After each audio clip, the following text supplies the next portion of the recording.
अमरीकी हमलिਆਂ ਦੇ ਬਾਅਦ ईरानी फौज ਦਾ ਜਵਾਬੀ ਵਾਰ ਬਹਿਰੀਨ ਉਰਦਨ ਤੇ ਕਵੈਤ ਵਿੱਚ ਅਮਰੀਕੀ ਤਨਸੀਬਾਤ ਉੱਤੇ ਹਮਲੇ। ਬਹਿਰੀਨ ਵਿੱਚ ਅਮਰੀਕੀ ਫਿਫਥ ਫਲੀਟ ਵਿੱਚ ਈਂधन ਸਾਜ਼ ਸਮਾਨ ਮਰਾਕਜ਼ ਨੂੰ ਤਬਾਹ ਕਰਨ ਦਾ ਦਾਅਵਾ।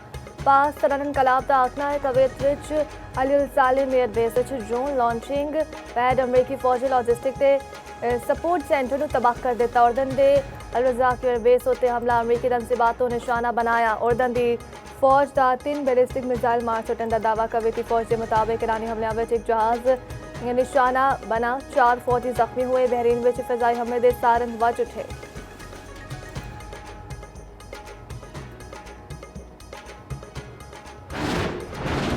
अमरीकी फौज ने रात विच ईरान उत्ते नवे हमले ईरानी बंदरगाह ते साहिली इलाकों में नाकाबंदी फिर शुरू कर दी। अमरीकी फौज का आखना है अपना हुर्मस ते ईरानी साहिली इलाकों दे नेड़े दर्जना फौजी अहदाफ नूं निशाना बनाया। लड़ाका तैयारियां ड्रोन से बहरी जहाज़ों से 7 घंटे ऑपरेशन जारी रखा। अंगाम बमपोर बंदर अब्बास कैश कुशन ते सीरक विच धमाके। बोशेर न्यूक्लियर पावर प्लांट उत्ते फिजाई दिफाई निज़ाम बहाल कर दिता गया।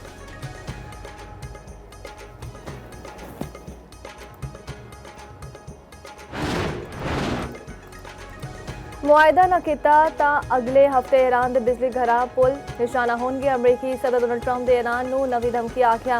ईरानी मुआहदे या मुज़ाकरात उत्ते आमादा न हुए तो अगले हफ्ते शदीद हमले होंगे। ईरान को बुरी तरह निशाना बना रहा। ट्रंप का हुर्मुज़ विच 20% टैक्स लेन के ऐलान उत्ते यू टर्न।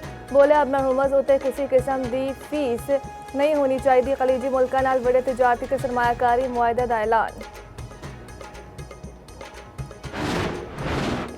ट्रंप दसन मैदान जंग में मकासद हासिल कर लिए। अमरीकी सदर दिया धमकियां और ईरानी सदर का रद्द अमल आख्या। ईरान को तकसीम करने की कोशिश उत्ते की हासिल होया। मसूद पज़ेशियान ने आख्या भरपूर इकदाम नाल अपने वतन का दिफा करांगे। हमले ते नाकाबंदी नाल मुज़ाकरात उत्ते मजबूर नहीं किया जा सकता।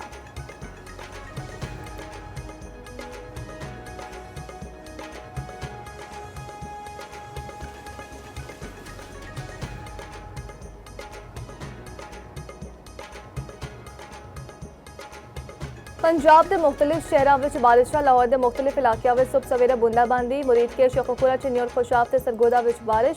कसूर विच घर की छत डिग गई। 3 तो 4 बच्चे मलबे थले दब गए। जिला के आमिर की मुख्तलिफ वादियों में क्लाउड बर्स्ट के बाद तबाही।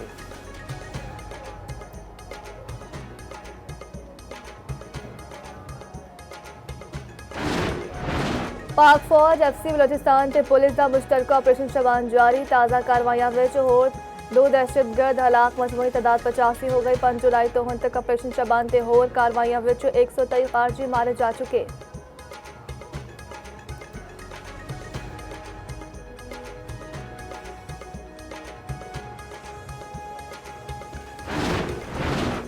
राम बंदर करप्शन केस के बाद भारतीय रियासत उत्तराखंड के बंदर विच भी माली बेजाबतगियां सामने आ गई।